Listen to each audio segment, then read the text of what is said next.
All right, more now on those Good Samaritans who saved a woman moments before her car exploded. We ran down to the car just to see if there was anybody in it.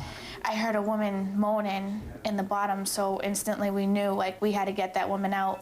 Turns out that Good Samaritan was just following a family tradition. Years ago, her father saved a drowning woman. The woman yanked from the car is now in fair condition. Get this, she's at Good Samaritan Medical Center. Well, police say that she was drunk at the time of the accident, unfortunately. Independent truckers in Florida are staying put until the diesel prices go down. How long could that be? More than 50 drivers sat in their empty rigs yesterday as part of a protest in Tampa. That protest was one of many across the nation. Some truckers say that each tank of gas now costs them about $360 more than it did last year. Let's face it, trucking is the backbone of America. Without trucking, I mean, you can't name anything that you're wearing, anything in your home that didn't ride in a truck. In Chicago, police cited 3 truckers for impeding traffic. Look at this, dozens of others parked in the right lane of the interstate. Some truckers want the government to step in. Others say the companies that hire them should pay better wages. More than 1,000 farmers brought their tractors and animals to a protest at the New Jersey State Capitol yesterday. Hello, little guy. The group is upset about a proposal to save $4 million by eliminating the state's agricultural department. Farmers say that the department gives them a voice in government and helps them get federal grants to preserve their land. Well, they're making hundreds of billion dollars by the gallon. And yesterday, big oil execs got grilled on Capitol Hill. Jennifer Westoven is tracking the story for us. Could you feel the wrath of lawmakers for their, for the voters at least? A lot of them were really very sharp with their questions. It's a little bit different in the Senate. They're usually a lot kinder to big oil there. But this House committee demanded to know how the oil industry can argue that it deserves $18 billion in tax breaks while it's making record profits. Remember, ExxonMobil made $40 billion last year, more than any company in history, while Americans struggle with record gas prices. Just as I was walking in this room, I had a fellow from Virginia, told him where I was headed into, and he said, "Congressman, I own stock in one of those companies, but give him hell anyway." Give them hell. That is what some of the other lawmakers did. The oil industry, though, argues it's already paying record taxes and that those taxes are punishing its ability to drill for more oil, which could help the price of gas. Now for the gas check, AAA says the national average this morning is up to $2.38. That ties the record. High gas prices mean people are keeping their cars on the road longer. Car sales fell sharply last month. People can't necessarily afford cars right now. Double-digit losses for Detroit, and Americans are skipping SUVs and pickups. Instead, they're going for small cars. All right, there's a new show premiering this weekend on Headline News. It's called Not Just Another Cable News Show. It airs every Saturday and Sunday night at 7, 9, and midnight, and they don't come more memorable than this. Take a listen. Al Gore is about to accept the Democratic nomination for the presidency of the United States. Only one problem: how to get the audience worked up when your candidate is, how do we say this politely, a complete stiff. Al Gore robotic. What could you possibly mean? He has won an Oscar and a Grammy and a Nobel Peace Prize. He's married to Timberbot 3000. That doesn't look like normal news. Yeah. You can get a preview by going to CNN.com/HLN for Headline News. And the show takes a lighthearted look into the CNN archives at some of the most memorable stories we've covered. And Robin, you might have caught this. I just made a slip of my tongue before. Of course, it's $3.28 for gas, not $2.28. That'd be nice, but... That would be great. Yeah. That would be fantastic. And remember the days when we said that $2.28 was too high. All right, wishful thinking, right? Thank you so much, Jen. So who do you think has a higher tolerance for pain, men or women? Well, here's Rafer Weigel with one story that clearly shows this woman is a really tough person. Good morning. Good morning. Show me the tape here. Yeah, Robin, I have been told that women have a higher threshold for pain, and this may just prove that. Her name is Candace Parker from the Tennessee women's basketball team. She dislocated her shoulder not once, but twice. But see why that didn't stop her from leading her team to the Final Four. This seed will change the way you think about your lawn. forever. It's new Pennington Smart Seed, the only grass seed with all natural Myco Advantage. Smart Seed with Myco Advantage grows a deeper, denser root system, requiring up to 30% less water for a healthier, thicker lawn. And less water is more green for the environment. New Pennington Smart Seed with Myco Advantage. Better for your lawn, better for the environment. We didn't wait for someone else to storm the beaches at Normandy. We didn't wait for someone else to guarantee civil rights or put a man on the moon. And we can't wait for someone else to solve the global climate crisis. We need to act, and we need to act now. Join us. Together we can solve the climate crisis. Take 1 minute. Go to wecansolveit.org and make your voice heard today.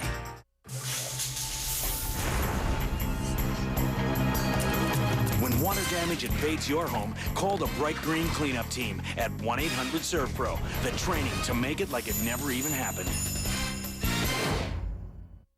Crisp fudge cookies filled with our creamiest slow-churned fudge covered in smooth, rich fudge. Wow, crispy and creamy together. Think we've made enough? Oh, I think we're covered. New fudge-filled cookies from Keebler. A lot of our stories start at crime scenes. You want answers? I want justice. Nancy Grace, Headline News Prime, tonight, 8 and 10 Eastern. The murder, the evidence, but that's not the whole story. Eyewitness to Murder, the King Assassination. CNN tomorrow night, 9 Eastern. Hey, it's a quarter to the hour. I'm Robin Meade, and I know you're sleepy on a Wednesday. Let me try to start you going here, at least your brain. A man accused of trying to board a plane with bomb-making materials is expected in court today. Kevin Brown was arrested yesterday at Orlando International Airport. The FBI says that a trained air safety officer saw Brown acting strangely before getting on an Air Jamaica flight. 5 people are in custody after a 7-year-old girl was found dead in a bathroom last night. Utah police say that the body of Serna Mu shows signs of trauma. They say that she was found in an apartment in the same complex where a family lives in Salt Lake City. It looks like President Bush's call for more NATO troops in Afghanistan did not fall on deaf ears. He made the appeal in Romania this morning before a NATO summit. Afterward, the head of the alliance said that NATO leaders will likely approve a troop increase. The apparent Republican presidential nominee is kicking back a little while the Democrats duke it out for their nomination. Senator John McCain traded jabs with David Letterman last night.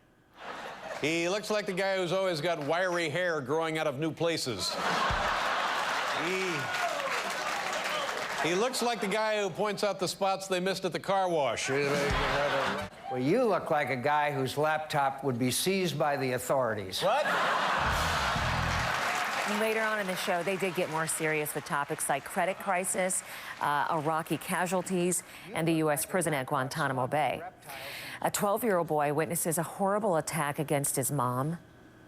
He was choking my mom and pulling her hair, and he pushed her to the ground. New for you in the next 30 minutes. You are going to be stunned when you hear what he did to save his mom's life. About a dozen co-workers in North Carolina pulled off the ultimate April Fool's Day joke. Michelle Fleener sent in these photos of their handiwork. Look at you guys go. She says they used 10 rolls of foil to wrap everything on their co-worker Kathy's desk. They say Kathy is the usual prankster, toilet papering people's offices, hiding rubber snakes. It took about 6 weeks of planning and 2.5 hours of wrapping to get her back. So there wasn't bright sunshine in there. Can you imagine the reflection? You know, you want to talk about tough. A women's hoop star dislocated her shoulder 2 times. She still came back to the game to help her team get to the advance in the NCAA tournament. Go ahead. Good morning, Rayford. Good morning to you, Robin. Willis Reed playing for the Knicks on one leg. Michael Jordan playing with the flu. This beats both of those. Her name is Candace Parker of Tennessee, and she's the best player in women's college hoops. She's taken on Texas A&M. There she went for the steal and dislocated her left shoulder. Ow! She goes to the locker room. They pop it back in. She comes back and then dislocates it again. This is in the first half. She goes back in. They put it back in. They put a brace on her. She finishes with 26 points, finishing the game, leading the Lady Vols to the win and a ticket to the Final Four. Amazing. And the Yankees made history in the historic house that Ruth built after that rain out the other day. The Pinstripes played their last season opener in Yankee Stadium before they move to a new one next year. And the Bronx Bombers beat the Blue Jays, setting a major league record 11 straight home opening wins. Way to go out in style. And a hair-raising issue is getting tabled. The NFL was considering banning long hair on players, but they decided to hold off for now. They say the hair is a problem when it covers the players' names on the jersey. I'm surprised that they didn't rule to cut the hair. Well, they know they're going to get some opposition from the union, so they will revisit it in May. Okay. And in April, this is a really cruel April Fool's joke. You were talking about those earlier. The Denver Nuggets told this guy he was being fitted with sticky tape and laid in a pile of money. They said, roll around and you can keep all of the money that sticks to you. Well, where's the money? There's no money. That is so bad. I think he could claim, like, embarrassment or something, unfairness. Right? Yes. Anyway. Put some quarters down, something. And hey, we got some cool video. Speaking of that, if you like four-wheeling, check out these people here doing some little ATV. Wait a minute. One of them looks familiar. Is that Robin Meade? Oh my goodness, look at you. This is actually part of our weekly podcast, and Robin was checking out a possible team building outing. And if you want to see more, you just go to our website and you look for the lake, and that is pretty impressive stuff, Robin. Would you do it? Absolutely. All right, then. I got to wear a helmet, though. I did, too. You know, autism affects one of every 150 kids in the United States, and that hits home here at CNN. On this World Autism Awareness Day, we're going to talk to one of our own CNN producers about how his family copes with their son's disorder.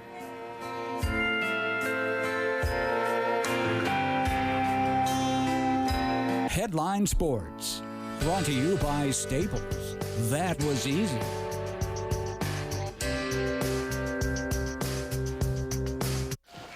Epson T001, Canon BC31E. Shopping for ink and toner at most stores is hit or miss. HP C9720. Come on. A. At Staples, we guarantee we'll have the ink and toner you need in stock. Bingo. Including Dell. The ink and toner guarantee. Only at Staples. That was easy.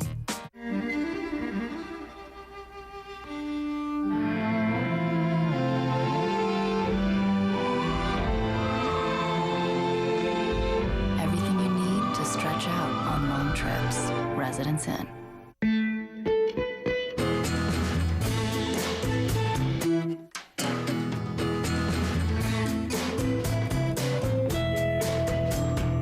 Everything you need to stay balanced on long trips. Residence Inn.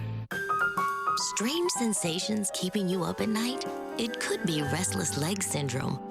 Fortunately, prescription Mirapex can help relieve the frequency and severity of many RLS symptoms. To learn more, go to MirapexOffer.com or call 1-888-210-5008. You'll receive a free Mirapex RLS guide with a doctor discussion guide, plus a 10-day free trial offer. However, prescription Mirapex may cause you to feel drowsy or fall asleep during normal activities such as driving, or to feel faint or dizzy when you stand up. Tell your doctor if you experience these problems. If you drink alcohol, are taking medicines that make you drowsy, or if you experience increased gambling, sexual, or other intense urges. Other side effects include nausea. Go to MirapexOffer.com or call 1-888-210-5008 for your free kit and trial offer. Ask your doctor if Mirapex is right for you. Mirapex. Bringing you the news and information you need from the people making a difference. This is Comcast Newsmakers. Opening the door of opportunity is what it's all about at the Hudson City Employment Alliance. Hi, and thanks for joining us. I'm Jamie Lindrow Hannon. You're watching Comcast Newsmakers. This hour's newsmaker is Carol Morwicki, Executive Director of the Hudson County Employment Alliance. And today we're talking about employment programs for the disabled. Thanks for joining us. Thank you for letting me be here. Well, first off, why don't we begin by talking about the Alliance? Why don't you introduce the Alliance to our viewers? Okay. Well, the Hudson Employment Alliance means to raise awareness in our community. One of the largest groups in our community is the physically challenged, and their unemployment rate is 68%. We have about 17,000 people who are unemployed in Hudson County. And yet there are many services here to service them if they wish to try to go back to work. Well, let's talk about that. What's the most popular service? The New Jersey Division of Vocational Rehab Services, located at 438 Summit Avenue on the 6th floor, has been in business since 1919 and offers evaluation, training, education, and counseling and guidance for anyone who wants to try to go back to work. I see. And what other services are offered here, particularly in Hudson County? One-stop centers sponsored by the Labor Department are in Jersey City at that same location, 438 Summit Avenue, in Union City on 4800 Broadway, and in Jersey City at 12125 Newark Avenue. These services tend to be more directly employment related, so they would help you to evaluate your skills, help you to do a computer search, and show you where jobs are available. I see. And how often than not do you help people here in Hudson County, your alliance in particular? Well, our alliance is trying to draw organizations together to focus on this problem. And the organizations that you're talking about, who do they comprise? Would be nonprofit organizations dealing with physically challenged people and employers, large and small. I see. Now, when you're talking to the employers and you're trying to get them to work with you and your alliance, what is it that you explain to them? How do you sell it off to them? Okay. First of all, one of our first meetings, we tried to establish what the problem was. Second of all, we tried to show them what benefits could occur to them. For example, there are tax credits to employers who would hire someone who had was physically challenged and overcome that barrier. Right. We could also show them how these people would become valuable to their business by adding certain training, certain skills to their business. So currently you are seeking employers or businesses to join your alliance. Oh yes, we are. In fact, in our last meeting, we had a presentation by that Division of Vocational Rehab Services in which they described some of the tax credits that were involved.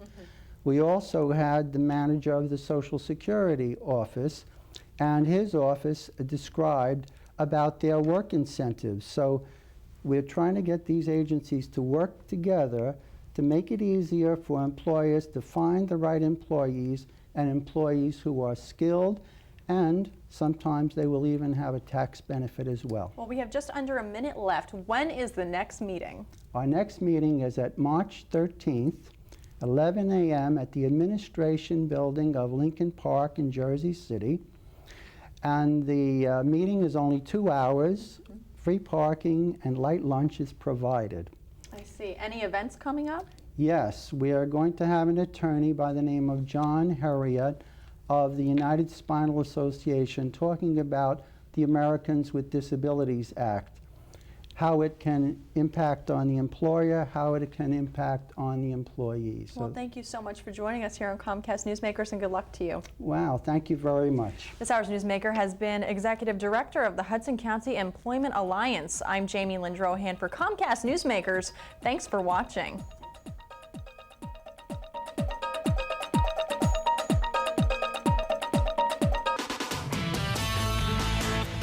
All right, good morning. Wednesday morning. I can't believe it's already 7 o'clock in the morning. I know if you got to bed late, you're probably thinking the same thing. Morning sunshine. I'm Robin Meade, and here's what's going on today. He was acting all weird. He was shaking left to right, up and down. He looked like a crazy man, basically. Wow, a man who tried to board a plane in Florida was arrested after airport workers went through his bag. What they found inside. Plus, the pet food maker responsible for a massive recall reaches a settlement with pet owners. How much Menu Foods may pay up. And then this. It's awesome! You will have the most fun of your life! The father of an autistic boy finds surfing brings his son peace. Now he's sharing that gift with other families. on this World Autism Awareness Day, by the way. All right, in the news today, your life may be in danger on thousands of flights. The head of the House Transportation Committee is slamming the agency that's responsible for air safety. Representative James Oberstar claims that the FAA is too cozy with the airlines and is lax about enforcing inspection requirements. Now, a recent investigation found Southwest Airlines kept dozens of planes in service without mandatory checks. Ultimately, 117 aircraft a year ago were allowed to fly with full knowledge of the FAA until Southwest could schedule those aircraft for inspections without disrupting their commercial schedule. That's unacceptable. That is putting the flying public at risk. An FAA spokesperson says that the airlines have consistently complied with their inspections. The agency is holding a news conference at 2 Eastern today. They're going to release the results of a nationwide safety audit that was done after the Southwest violations became public. All right, correspondent Richard Louie is also following another story about your airline safety.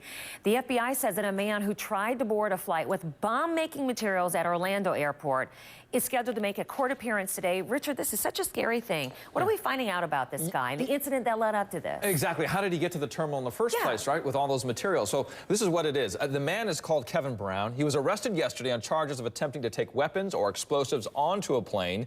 Authorities say Brown had pipes, he had BBs, he had batteries, an unknown liquid, a laptop, and bomb-making literature. Were these items to make a pipe bomb? Who knows? Now, though a TSA official saying here the materials pose no immediate threat to airline passengers, officials say officers noticed Brown, though, acting a little strangely. And Robin, as we were noting just a second ago, the witness looked a little crazy. He was rocking back and forth, and he's also moving up and down. You know what makes me a little angry is when officials say it posed no danger to people. Well, all he had to do was put them together, and it did. You know, and he had it in his possession. What else do we know about the suspect? Well, you know, Kevin Brown, according to what officials are saying now, he's a 32-year-old Jamaican national. He was stopped in the terminal before boarding the Air Jamaica flight. Initial record checks also showing that he was in the United States legally, according to the FBI. An Air Jamaica official also saying here, Robin, that Brown was carrying a passport from Jamaica and used a green card to check into the airport at the time. All right, Richard, thank you so much, and thank goodness somebody noticed his strange behavior. You know, the pet food company linked to thousands of pet deaths may be ready to pay up. Menu Foods agreed to tentative settlements in lawsuits with pet owners in the United States and Canada yesterday. It's unclear how much the settlements will be worth, but the company says that it expects its costs associated with last year's massive recall to be almost $54 million. 5 people are in custody after a 7-year-old girl was found dead in a bathroom last night. Utah police say that the body of Serna Mu shows signs of trauma. They say that she was found in an apartment in the same complex where her family lives in Salt Lake City. More than 600 people searched for her yesterday. Police are not releasing the suspects' names. Walmart is dropping its lawsuit against a former employee who suffered brain damage in a traffic accident. Last week, we told you that Deborah Shanks won a settlement with a trucking company after the accident in the year 2000. Walmart sued, demanding reimbursement for her medical care, but after heavy public criticism, the company quit the case yesterday. It's just a great relief, and what really makes it great is the fact that it's just not only a victory for Debbie, but this is a victory for every Walmart associate, that they're going to change their whole insurance plan, that this won't happen to anybody again. Walmart was trying to collect more than $200,000 from the family. While you were sleeping, the stocks around the world staged a big rally, and there is word that the worst of the credit crisis could be over. It all sounds like a reason for celebration. Jennifer Westoven, good morning. Good morning. Thanks, Robin. Asian markets rallying really sharply. Tokyo up 4% after the Dow's powerful rally. It rose nearly 400 points yesterday. Investors showed a little bit more willingness and appetite for risky stocks like banks and tech stocks. There may be some give back this morning, though. Dow futures are off slightly right now, and European stocks, they were higher earlier, but they've cooled off a little bit. Now they have just modest gains. I'll keep an eye out. Robin. Jennifer, thank you. All right, let's hope it's a good morning. You know, a third arrest is expected in the case of third graders who allegedly plotted to attack their teacher. Third graders. Georgia police say that up to 9 students apparently planned to knock the teacher unconscious with a paperweight, tie her up, and then stab her with a steak knife. 2 kids arrested yesterday were released to their parents. A school rep described the teacher's reaction. She showed me a picture of the students of her class, and I think she's just really surprised that they would do this. She sees them as good kids. Well, police say the kids were apparently mad because the teacher scolded one of them. Well, you can now read a memo that the Pentagon released yesterday that some suggest authorized torturing terror suspects.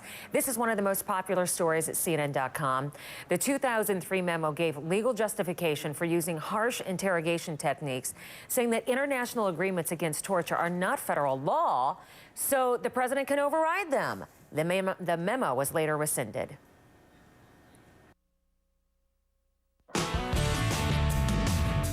We still have flood warnings this morning, watches and warnings. Karen McGinnis is in for Bob again. Where do we see this? In the same areas that have had trouble in the past? Absolutely, all the way from a few weeks ago where they saw a tremendous amount of wet weather. We're not seeing the violent weather today like we've seen over the last several days, but tomorrow's a different story. More rain on the way, could see another couple of inches. This will aggravate the situation up and down the Mississippi and on either side of the Mississippi, from the Trinity River into the Big Muddy River. We are seeing everything in between, flash flood watches as well as warnings. Nothing in the way of big news across the northeast of New England, except it's pretty windy. So if you're taking off for some of those international flights out of the metro New York or the corridor, that I-95 corridor, it's going to be a little bit on the bumpy side.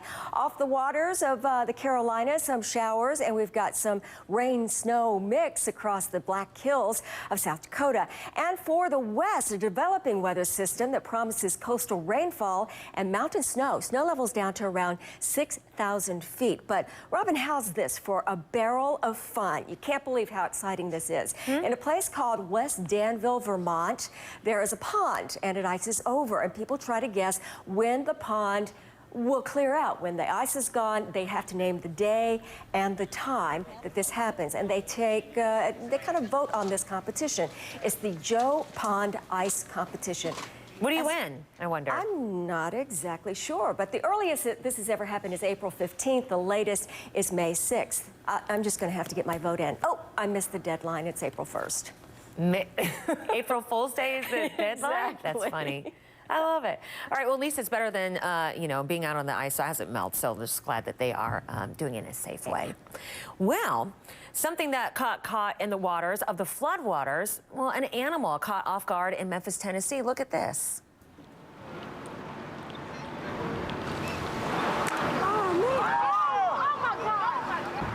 Yeah, people were really pulling for her. That deer struggled for an hour in the Mississippi River yesterday.